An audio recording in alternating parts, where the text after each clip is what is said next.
Assalamualaikum warahmatullahi wabarakatuh. Solih-solihkah level 4 semuanya? Bagaimana kabar kalian hari ini? Sudah siap belajar? Semoga semuanya sehat ya, sehingga kita bisa belajar dengan baik. Oke, di level 4 kita ada pelajaran IPA. Nah, pelajaran IPA itu adalah pelajaran yang mempelajari tentang benda-benda di sekitar kita. Benda sekitar kita itu ada makhluk hidup dan juga ada benda-benda yang tidak hidup. Oke, sudah siap ya kita belajar? Nanti Ustazah Khotijah akan menemani kalian belajar IPA selama 1 semester ini. Oke, untuk yang pertama, pada kesempatan hari ini kita belajar tema 1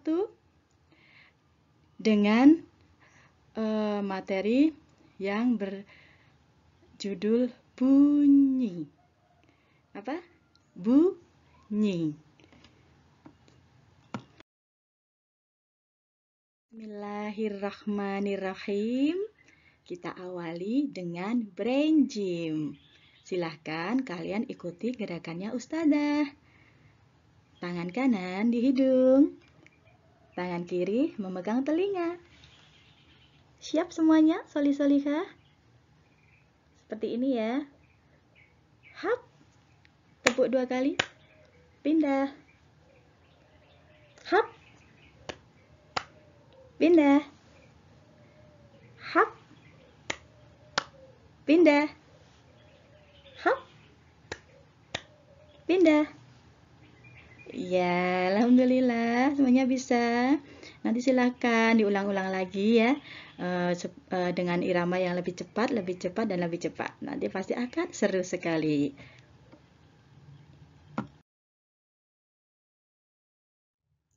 Nah, coba perhatikan, Ustazah mempunyai botol.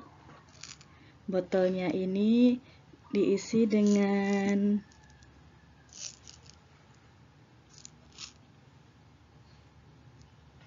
beras, biji beras ya. Tujuannya apa? Ustazah mau nanya ke kalian. Kalau botolnya ini Ustazah pegang gini aja, adakah kalian mendengar sesuatu? Ya, coba kalau Ustazah gerakkan ya.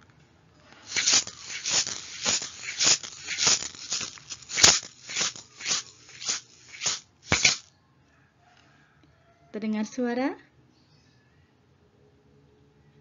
Ulangi lagi. Ada suara ya. Nah, ketika benda itu, ketika beras di dalam botol ini Ustazah gerakkan, maka dia akan bergetar. Nah, ketika beras ini bergetar, udara di sekitar beras yang ada di dalam botol ini juga ikut bergetar. Lalu apa yang terjadi? Apa yang terdengar oleh kita? Karena getaran tadi menimbulkan gelombang bunyi di udara, maka kita bisa mendengar suara beras yang digerakkan di dalam botol. Sampai di sini paham anak-anak solih-solihah?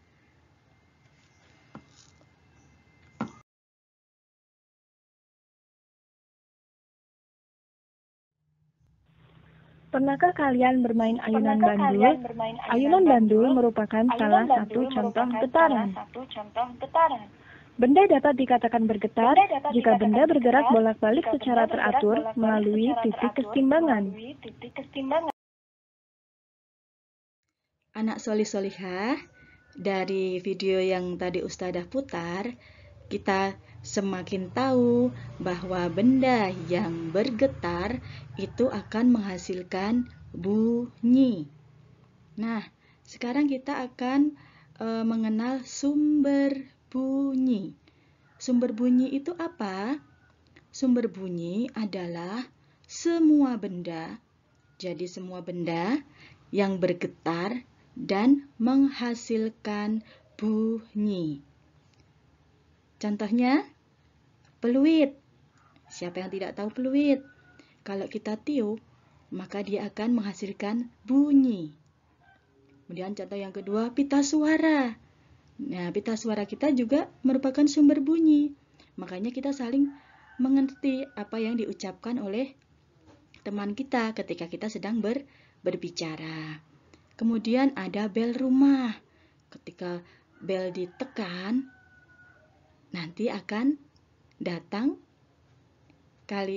orang yang membukakan pintu rumah. Kemudian suara petir. Nah, sumber bunyi yang ada di alam salah satunya adalah suara petir.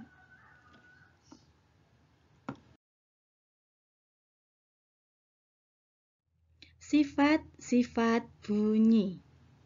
Bunyi memiliki sifat-sifat, di antaranya yang pertama, agar bunyi itu bisa terdengar oleh kita, bunyi memerlukan media untuk merambat.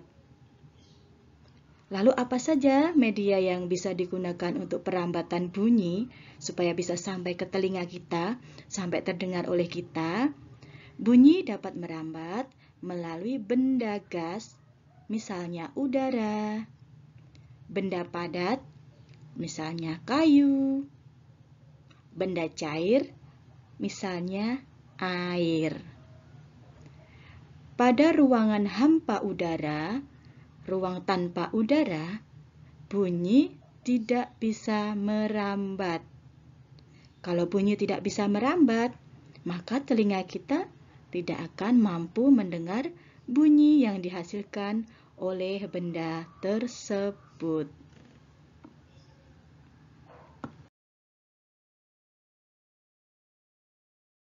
Bagaimana solih-solihah? Sudah paham kalau bunyi itu harus merambat, memerlukan media, memerlukan sarana supaya bisa merambat? Nah, kita cek ya, contoh perambatan bunyi dalam kehidupan sehari-hari yang ada di sekitar kita. Yang pertama adalah bunyi merambat melalui udara. Contohnya nih, suara orang yang bercakap-cakap, lalu suara kicauan burung, suara murotal dari handphone. Itu contoh-contoh bunyi merambat melalui udara. Kemudian, contoh yang kedua, bunyi merambat melalui zat cair. Contohnya adalah suara lumba-lumba yang tertangkap oleh radar kapal selam.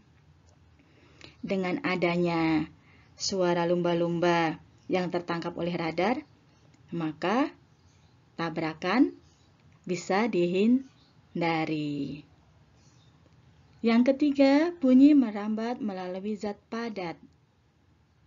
Contohnya, kalau kalian yang tinggal di sekitar rel kereta api ya, mungkin pernah ya, kalian menempelkan telinga kalian pada rel, maka kita akan mendengar cukup jelas suara roda kereta api yang masih berjarak beberapa kilometer. Itu menunjukkan bahwa bunyi merambat melalui zat padat. Sudah paham semuanya? Kalau sudah, Ustazah lanjutkan ya. Tetap semangat!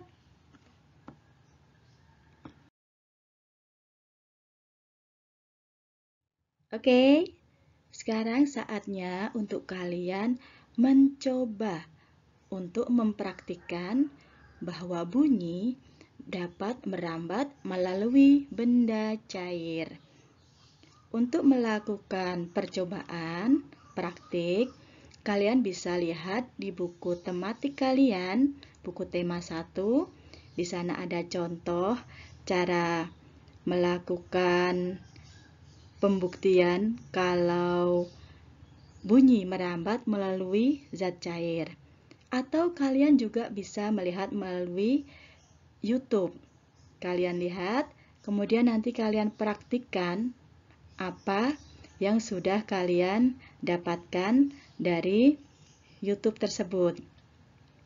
Jangan lupa untuk merekam aksi kalian dalam bentuk video dan kirimkan ke Google Classroom. Ustazah tunggu ya. Proyek kalian pekan ini dikumpulkan maksimal hari Selasa pekan depan. Semuanya bersemangat, semuanya mengerjakan.